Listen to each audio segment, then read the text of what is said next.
Hello friends, ചെമ്പനിപ്പൂർ Sachin Revathi ഇന്നത്തെ വിശേഷങ്ങളിലേക്ക് ഏവരും സ്വാഗതം ചെയ്യുന്നത്. ഈ ചാനൽ ആദ്യമായിട്ട് കാണുന്ന ആരെങ്കിലും ഉണ്ടെന്നുണ്ടെങ്കിൽ ചാനൽ ലൈക്ക് അടിച്ച് സബ്സ്ക്രൈബ് ചെയ്ത് കാണാൻ വേണ്ടി ഒരു കൂടി ഓർമ്മപ്പെടുത്തിക്കൊണ്ട് നമ്മൾ വീഡിയോയിൽ കിടക്കാം. അങ്ങനെ നമ്മുടെ ബാമയും ചന്ദ്രമതി സംസാരിച്ചുകൊണ്ടിരിക്കുകയാണ്. ചന്ദ്രമതി പറയുകയാണ്, എനിക്ക് വീണ് കിട്ടിയൊരു അവസരമാണിത്, ഇത് ഞാൻ പാഴാക്കാൻ ഉദ്ദേശിക്കുന്നില്ല. കാരണം ഞാൻ അതുപോലൊരു ഫാമിലിയിലുള്ള ഒരു പെണ്ണിനെ ഞാൻ എൻ്റെ മരുമകളായിട്ട് സ്വീകരിക്കാൻ ഞാൻ ഒരിക്കലും ഉദ്ദേശിച്ചിട്ടില്ലായിരുന്നു. പക്ഷേ എനിക്ക് കിട്ടിയ ഒരു അവസരമാണ്, അവളെ വീട്ടിൽ നിന്ന് തുരത്താനുള്ള ഒരു അവസരമാണ്. ഞാൻ പാഴാക്കത്തില്ല. കാരണം ഞാൻ ശരത്തിൻ്റെ ഈ വിഷയം അത് ഞാൻ പെരുപ്പിക്കും. ഞാൻ അവനെ പോലീസിൽ പിടിപ്പിക്കുകയും ചെയ്തും അതുപോലെ ഞാൻ നമ്മുടെ രേവതിന് വീട്ടിൽ നിന്ന് പറഞ്ഞു വിടുകയും ചെയ്തു. അതായത് വർഷയും ശ്രുതിയെയും പോലുള്ള ഒരു ഉയർന്ന കുലത്തിലുള്ള പിള്ളേരെ പോലെ അല്ലാതെ ഉയർന്ന ഫാമിലിയുള്ള ഒരു പെണ്ണല്ല ഈ രേവതി. അതുകൊണ്ട് അങ്ങനെയുള്ളൊരു മരുമോളെ എനിക്ക് വേണ്ട. കാരണം ഞാൻ ആ ഒരു സ്റ്റാൻഡേർഡുള്ള ഒരു ഫാമിലി എനിക്ക് വേണ്ട എന്ന് പറയണം. എന്നെ ബാമോറാണ്, നീ എന്തോ ഉദ്ദേശിക്കുന്നത്, നീ എന്താ ഇങ്ങനെ പറയുന്നത്?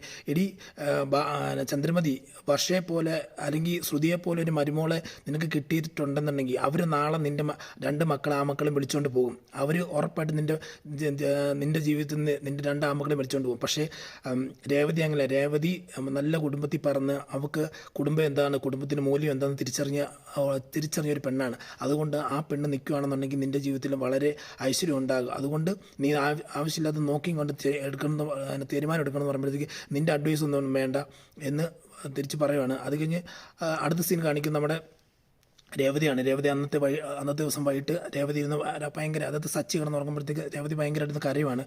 കാരണം നടന്നുപോയ കാര്യങ്ങളെല്ലാം ഓർത്ത് കരഞ്ഞുകൊണ്ടിരിക്കുമ്പോഴത്തേക്ക് സച്ചി അടുത്ത് രേവതി ഇല്ലെന്ന് ഓർത്തിട്ട് പുറത്ത് വന്ന് നോക്കുമ്പോഴത്തേക്ക് രേവതി ഇങ്ങനെ കരഞ്ഞുകൊണ്ടിരിക്കുകയാണ്. രേവതിയോട് ഒന്നും പറയും, എന്താ രേവതി ഇങ്ങനെ കരയുന്നത്, നീ എന്താണ് ഒന്നും ചിന്തിക്കാതെ? കാരണം കഴിഞ്ഞു പോയ കാര്യങ്ങളല്ല, അതിന് ഓരോ പോംവഴി വന്നുകൊണ്ടിരിക്കുകയല്ലേ. ആദ്യത്തെ സംഭവം എന്ന് പറഞ്ഞു കഴിഞ്ഞാൽ അവൻ ആത്മഹത്യ ചെയ്യാൻ പോയി ശരത്ത്, അവിടെ നമ്മൾ രക്ഷപ്പെടുത്തിക്കൊണ്ട് ഇപ്പോൾ അവനെ സേഫായിട്ട് ഒരു സ്ഥലത്ത് എത്തിച്ചു. ഇനി അവൻ അവിടുന്ന് ഈ കേസിൽ നിന്ന് ഊരിക്കൊണ്ട് വരും. നീ എന്തിനാ ഇതിനെക്കുറിച്ച് പേടിക്കുന്നത്? ഓരോ കാര്യങ്ങളും നമ്മൾ അനുമുറയ്ക്ക് പോലെ ചെയ്യുന്നുണ്ടല്ലോ, പിന്നെന്തിനാ നീ പേടിക്കുന്നത്? ഒരു കാര്യത്തിൽ പേടിക്കേണ്ട, നീ റിക്കവറായി വാ എന്നുള്ള രീതിയിൽ പറഞ്ഞ് അവളെ ആശ്വസിപ്പിച്ചുകൊണ്ടിരിക്കുകയാണ്. ആ സമയത്ത് ഇല്ല സച്ചിയേട്ടൻ, ഞാൻ കാരണം കൊണ്ട് ഈ വീട്ടിലുണ്ടായിക്കൊണ്ടിരിക്കുന്ന വിഷയങ്ങൾ കണ്ടോ, ഇന്നേ വരെ അച്ഛനും അമ്മയും പിരിഞ്ഞു നിന്നിട്ടില്ല. ഞാൻ കാരണം കൊണ്ടാണ് ഈ ഉണ്ടായത്, എൻ്റെ കുടുംബം കാരണം, എൻ്റെ അനിയൻ കാരണം കൊണ്ട് ഇതെല്ലാം ഉണ്ടായി. എൻ്റെ ഫാമിലി അല്ലെങ്കിൽ ഞാൻ സച്ചിയേട്ടനെ കല്യാണം കഴിച്ചില്ലെങ്കിലോ ഇങ്ങനെ ഒരു സംഭവം ഉണ്ടായിട്ടില്ലെങ്കിലും ഇങ്ങനെ ഒരു ഫാമിലി ഉണ്ടാകത്തില്ലായിരുന്നു, ഇങ്ങനെ ഒരു വിഷയം ഉണ്ടാകത്തില്ലായിരുന്നു. സച്ചിയേട്ടൻ കൂടുതൽ നല്ലൊരു ഫാമിലി, എന്നെക്കാട്ട് നല്ലൊരു പെണ്ണിനൊക്കെ കെട്ടി നന്നായിട്ട് ജീവിക്കത്തുള്ളായിരുന്നു. ഇപ്പം ഞാൻ കാരണം കൊണ്ടല്ല ഇത് അനുഭവം ഉണ്ടായത്. മാത്രമല്ല അച്ഛനും അമ്മയും ആദ്യമായിട്ട് പിരിഞ്ഞ് നിൽക്കേണ്ടത്, അവർ വഴക്കൊക്കെ ഇടുന്നുണ്ട്. പക്ഷേ പിരിഞ്ഞ് നിൽക്കേണ്ട ഒരു സ്റ്റേജ് വന്നത് എൻ്റെ ഫാമിലി ഉള്ളതുകൊണ്ടാണെന്ന് പറയുമ്പോഴത്തേക്ക് സച്ചി പറയുവാണ്, നീ എന്തിനാ ആവശ്യത്തിൽ ആരെങ്കിലും ചിന്തിക്കുന്നത്? കാരണം അച്ഛനും അമ്മയും ഇത് ആദ്യമായിട്ടില്ല, പല പ്രാവശ്യം വഴക്കിട്ടുണ്ട്, പല പ്രാവശ്യം ഇതിനെക്കുറിച്ച് പല കാര്യം എൻ്റെ കൊച്ചുനാൾ മുതൽ ഞാൻ കണ്ടു വളരുന്നതാണ്. അവർ രണ്ട് അങ്ങോട്ടും ഇങ്ങോട്ടും വഴക്കിട്ട്, അവർ രണ്ട് അങ്ങോട്ടും ഇങ്ങോട്ടും അടിയിട്ട്, അവർ രണ്ട് കുറച്ച് നേരം മാറി നിൽക്കും, കുറച്ച് നേരം അത് കഴിഞ്ഞ് മിണ്ടും. അത് അങ്ങനെ തന്നെയാണ്, ഞങ്ങൾ ഇത് കണ്ടു വളർന്ന ആൾക്കാർ തന്നെയാണ്. അതിൽ വലിയ പുത്തിരി ഒന്നുമില്ല. ഇപ്പം അമ്മയ്ക്ക് ചെറിയൊരു പിടിവാശി, ശരത്തിനെ പിടിപ്പിക്കണം, അത് നമുക്ക് എന്തെങ്കിലും ഒരു മാർഗം കണ്ട് അത്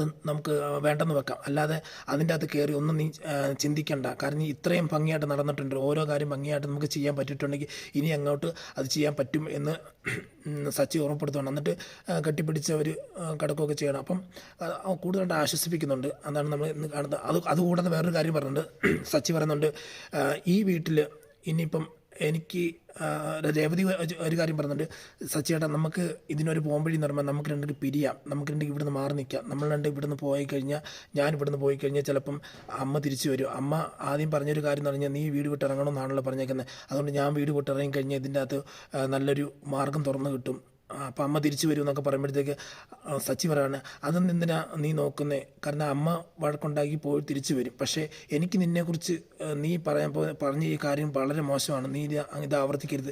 ഞാൻ നിന്നെ പിരിഞ്ഞ് നിൽക്കുന്നതാണ് ഇതിൻ്റെ അത് വഴി. കാരണം തെറ്റ് ചെയ്ത് നിൻ്റെ അനിയൻ, അത് ഞാൻ ഈ വീഡിയോ ലീക്കാകുമെന്ന് ഉദ്ദേശമില്ല, അവനെ നേർവഴി നിർത്തണം എന്നുള്ള രീതിയിൽ മാത്രം അവൻ്റെ കൈയും കാലും കൈ തല്ലി ഒടിച്ചില്ലേ, അതിനൊരു നാളെ എവിഡൻസ് ആയിട്ട് അവനെതിരെ നിങ്ങൾ മുമ്പേ കാണിക്കാൻ വേണ്ടി മാത്രമാണ് ഞാൻ ഉപയോഗിച്ചത്. പക്ഷേ ഇതിങ്ങനെ ലീക്കാവുന്ന ഞാൻ ഒരിക്കലും ഉദ്ദേശിച്ചില്ല. മാത്രമല്ല എൻ്റെ അച്ഛൻ എന്ന് പറഞ്ഞ വ്യക്തി എപ്പോഴും ന്യായത്തിൻ്റെ ഭാഗത്ത് നിൽക്കുന്ന ആൾ, ഇതിപ്പോൾ ന്യായമായിട്ട് നിൻ്റെ അനിയൻ്റെ ഭാഗത്ത് തെറ്റുണ്ടെന്ന് കണ്ടിട്ട് മാത്രമാണ് അച്ഛൻ നിൻ്റെ കൂടെ നിൽക്കാത്തത്.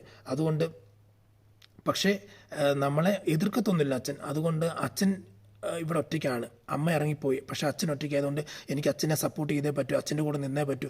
അച്ഛനെ നാളെ ആരെങ്കിലും കുറ്റപ്പെടുത്തുന്നത്, ഇപ്പം ഞാൻ പോയി കഴിഞ്ഞ് കഴിഞ്ഞാൽ ശ്രീകാന്ത്, വർഷ, ശ്രുതി, അമ്മ എല്ലാവരും ചേർന്ന് അച്ഛനെ കുറ്റപ്പെടുത്തുകയും അച്ഛൻ കാരണം കൊണ്ടാണ് ഇങ്ങനെ സംഭവിച്ചത്, അങ്ങനെ ഇങ്ങനെയാണെന്നൊക്കെ പറഞ്ഞ് കുറ്റപ്പെടുത്തുക. അച്ഛൻ ആകെ തളർന്നു പോകും. അച്ഛൻ എന്തൊരു കാര്യമാണെന്ന് പറഞ്ഞാലും അപ്പോൾ അച്ഛനെ എനിക്ക് തനിച്ചാക്കിയിട്ട് ഈ വീട് വിട്ട് ഇറങ്ങി വരാൻ പറ്റത്തില്ല. കാരണം ഞാൻ അച്ഛൻ എന്ത് കാര്യം ഉണ്ടെങ്കിലും എന്നെ വിളിക്കുന്നത് അച്ഛൻ്റെ സഹായത്തിന്. അച്ഛന് കാരണം ന്യായമായിട്ട് നിൽക്കുന്ന ഞാൻ ഒരു മനുഷ്യ ഒരു ചെറുക്കൻ ഞാനാണെന്ന് അച്ഛനെ അറിയാം. കാരണം ഞാൻ പക്ഷേ ശ്രീകാന്തിനെ കുറിച്ച് വലിയ വലിയ ശല്യമൊന്നുമില്ല. പക്ഷേ സുധിയെ വിശ്വസിക്കാൻ പറ്റില്ല. സുധി നിൽക്കുന്ന നിപ്പൽ അവൻ്റെ സ്വന്തം കാര്യങ്ങൾക്ക് വേണ്ടി അച്ഛനെ നല്ല വേറെ ആരെയും ഉപദ്രവിക്കുകയും ആരെയും തള്ളിപ്പറയുന്നൊരു സ്വഭാവം സുധിക്കുള്ളത്. അതുകൊണ്ട് അച്ഛൻ എന്തൊരു കാര്യം വന്നാലും സഹായത്തിനായിട്ട് എന്തിനായിട്ട് എന്നെ അച്ഛൻ കോൺടാക്ട് ചെയ്യുന്നത്. അതുകൊണ്ട് എനിക്ക് ഇവിടുന്ന് വീട് വിട്ട് വരാൻ പറ്റത്തില്ല. നമുക്ക് മാറി താമസിക്കാനുള്ളൊരു ഓപ്ഷനൊന്നുമില്ല. നീ ഇവിടെ നിന്നാൽ മതി, എങ്ങും പോകണ്ട, ഈ വിഷയം സോൾവ് ആകും എന്ന് പറയാണ്. അടുത്ത് കാണിക്കും പിറ്റേ ദിവസം രാവിലെ കാണിക്കുന്നത് മഹിമ വീട്ടിൽ വരുന്നത്. മഹിമ വന്നിട്ട് ചന്ദ്രമതി വർഷ എന്നൊക്കെ വിളിച്ചു വരുന്നുണ്ട്. ആ സമയത്ത് ചന്ദ്രമതി പറയുന്നുണ്ട് ആ സമയത്ത് രവീന്ദ്രൻ വന്നിട്ട് ചോദിക്കുക എന്താ മഹിമയെന്ന് ചോദിക്കുക. അല്ല ചന്ദ്രമതി എന്തെന്ന് ചോദിക്കുകയാണ്. ചന്ദ്രമതി മാമയുടെ വീട്ടിൽ പോയിക്കോന്ന് പറയും. ആണോ, ശരി, എപ്പോൾ വരും എന്ന് പറഞ്ഞാൽ വരും, ഇപ്പോൾ ഉടനെ വരും എന്നുള്ള രീതിയിൽ പറയുകയാണ്. ഉടനെ ശ്രുതി ഓടി വരികയാണ്. ഈ മഹിമ വന്നു അറിഞ്ഞുകൊണ്ട് ശ്രുതി ഓടി വന്നിട്ട് പറയാം എന്താ ആൻറ്റി കാര്യം, എന്താ ആൻറ്റി? അല്ല ഞാൻ ചന്ദ്രമതിയെ കാണാൻ വേണ്ടി. ചന്ദ്രമതി ആൻറ്റി കാണാൻ വേണ്ടി. ആൻറ്റി ഇപ്പോൾ ഉടനെ വരത്തില്ല, ദേഷ്യത്തിലാണ് പോയേക്കുന്നത്. ദേഷ്യത്തിലോ? എന്താ ദേഷ്യത്തിൽ? അല്ല ആൻറ്റി കണ്ടതന്നെ, വീഡിയോ കണ്ടതല്ലേ എന്ന് പറയാം. വീഡിയോ കണ്ടതാ, അതാ ഞാൻ ചന്ദ്രമതി ഒന്ന് ആശ്വസിപ്പിക്കാൻ വേണ്ടി വന്നതാണ് അതാ എന്നൊക്കെ പറയുമ്പോഴത്തേക്ക് എന്താ അത് ഇങ്ങനെ എൻ്റെ മകളുടെ ഭർത്താവിൻ്റെ ചേട്ടൻ്റെ ഭാര്യയുടെ അനിയനാണ് ഇങ്ങനെയൊക്കെ ചെയ്തതെന്ന് ഓർത്തുമ്പോൾ എനിക്ക് ഭയങ്കര വിഷമമുണ്ട്. ഭയങ്കര അപമാനം കൊണ്ട് വയ്യ. വീട്ടിലാണെങ്കിൽ എനിക്ക് ഇരിക്കാൻ പറ്റത്തില്ല. നാട്ടുകാരെല്ലാം ഓരോരുത്തർ വീട്ടിൽ കയറി വരികയും സംസാരിക്കും, നിൻ്റെ ഇങ്ങനെ ഒരു റിലേഷനുള്ള നിൻ്റെ ഈ ഫാമിലിയിലേക്കാണ് നിൻ്റെ മകളെ കെട്ടിച്ചയച്ച് വിട്ടേക്കുന്നത് എന്നൊക്കെ ചോദിച്ചുകൊണ്ട് ഭയങ്കര അപമാനപ്പെടുത്തുന്നുണ്ട്, കുറ്റപ്പെടുത്തുന്നുണ്ട്. എൻ്റെ ചേട്ടനാണ് പുറത്തിറങ്ങി നടക്കാൻ പറ്റാത്തൊരു സ്റ്റേജാണ്. പുള്ളിക്കാരൻ നിലയും വരെ ഉള്ളതല്ലേ. 10 പേർത്തും പോകുമ്പോഴത്തേക്ക് അവർ ചോദിക്കുന്നുണ്ട് എന്നാ നിൻ്റെ കെട്ടിയവൻ, അല്ല നിൻ്റെ ഫാമിലി എന്നാ നടക്കുന്നത്, നിൻ്റെ ഫാമിലി ഇങ്ങനെയുള്ള ഫാമിലിയാണ് നിൻ്റെ മകളെ കെട്ടിച്ചയച്ച് വിട്ടേക്കുന്നത്. അപമാനം കൊണ്ട് പുറത്തിറങ്ങി നിറക്കാൻ പറ്റുന്നുണ്ട്. അപ്പോൾ ശ്രുതി വരുന്നുണ്ട്. അതെ ആൻറ്റി, അതെ. കാരണം നമുക്ക് എങ്ങനെ ജീവിക്കാൻ പറ്റും, നമുക്ക് പുറത്തിറങ്ങി നടക്കാൻ പറ്റത്തില്ല. എല്ലാവരും നമ്മുടെ ഫാമിലിയെക്കുറിച്ചാണ് ചർച്ച നടത്തിക്കൊണ്ടിരിക്കുന്നത്. ഇത് സോഷ്യൽ മീഡിയയിൽ വൈറലായി കൊണ്ടിരിക്കുന്ന ഒരു വീഡിയോ അല്ലേ. ഓരോ ദിവസം കൂടുമ്പോഴത്തേക്ക് ആൾക്കാർ എണ്ണം കൂടിക്കൊണ്ട് നമ്മുടെ ഫോൺ കോൾ വന്നുകൊണ്ടിരുന്ന്, കാരണം എനിക്ക് ഫോൺ ഇപ്പോൾ എടുക്കാൻ പറ്റാത്ത സ്റ്റേജാണ്. അത്ര രീതിയിൽ നമ്മളെ ആൾക്കാർ വിളിച്ച് ശല്യപ്പെടുത്തിക്കൊണ്ടിരിക്കുക. എന്ത് ചെയ്യണം എങ്ങനെ ചെയ്യണം എന്നറിയത്തില്ല, ഇതിനൊരു പോകാൻ വഴിയില്ലല്ലോ എന്നുള്ളതൊക്കെ പറഞ്ഞുകൊണ്ടിരിക്കുമ്പോൾ വർഷയുടെ അമ്മ പറയാം ഇനിയിപ്പം ഈ തല ഉയർത്തി എന്ന് നടക്കാൻ പറ്റുമെന്ന് അറിയത്തില്ല അതാന്നൊക്കെ പറയുമ്പോൾ സച്ചി ഓടി വന്നിട്ട് ചോദിക്കുന്നത് എന്താ നിങ്ങൾക്ക് എന്നെ വിഷയം എന്ന് ചോദിക്കുക. നിങ്ങൾ എന്തിനാ ആവശ്യമില്ലാത്ത കാര്യം വീട്ടിൽ കൂട്ട് കലഹം ഉണ്ടാക്കാൻ വേണ്ടി വന്നുകൊണ്ടിരിക്കുന്നത് ചോദിക്കുമ്പോഴത്തേക്ക് ഞാൻ എന്താ നടന്ന കാര്യങ്ങൾ നടന്നതാണ്.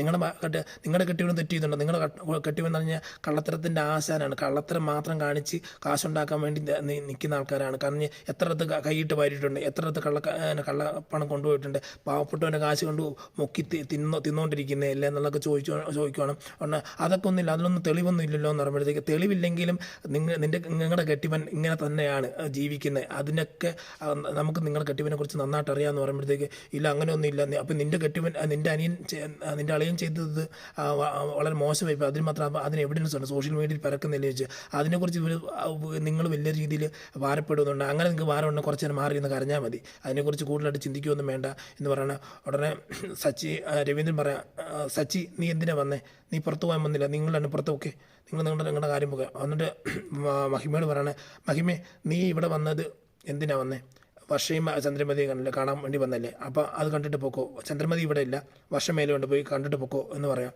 അപ്പം അടി കൊണ്ടത് പോലെ അപ്പം വർഷയെ കാണാൻ വേണ്ടി അങ്ങോട്ട് പോവാണ്.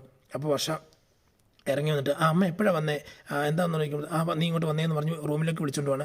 അപ്പോൾ ശ്രുതിയും കൂടെ ചേർന്ന് റൂമിലോട്ട് പോകാൻ നിൽക്കുമ്പോഴത്തേക്ക് ശ്രുതിയെ വിളിച്ചിട്ട് പറയും, രവീന്ദ്രൻ പറയും നീ അവിടെ നിന്നേ എന്ന് പറയും. ശ്രുതി ഒരു കാര്യം ചോദിക്കുന്നത് നിനക്ക് നീ ചെയ്തത് മാന്യമായ പരിപാടിയാണെന്ന് ചോദിക്കാം. എന്താ അങ്കിൾ അങ്ങനെ പറയുന്നത്, ഒരാൾ വീട്ടിൽ വരുമ്പോഴത്തേക്ക് നമ്മുടെ വീട്ടിലെ കാര്യങ്ങളെല്ലാം പറഞ്ഞ് അവരില്ലാതാക്കാൻ വേണ്ടി ഉള്ളൊരു സ്വഭാവം കാണിക്കുന്നത് അത് നല്ല കുടുംബത്തിലുള്ള പെണ്ണ് കാണിക്കുന്നതാണെന്ന് ചോദിക്കുക.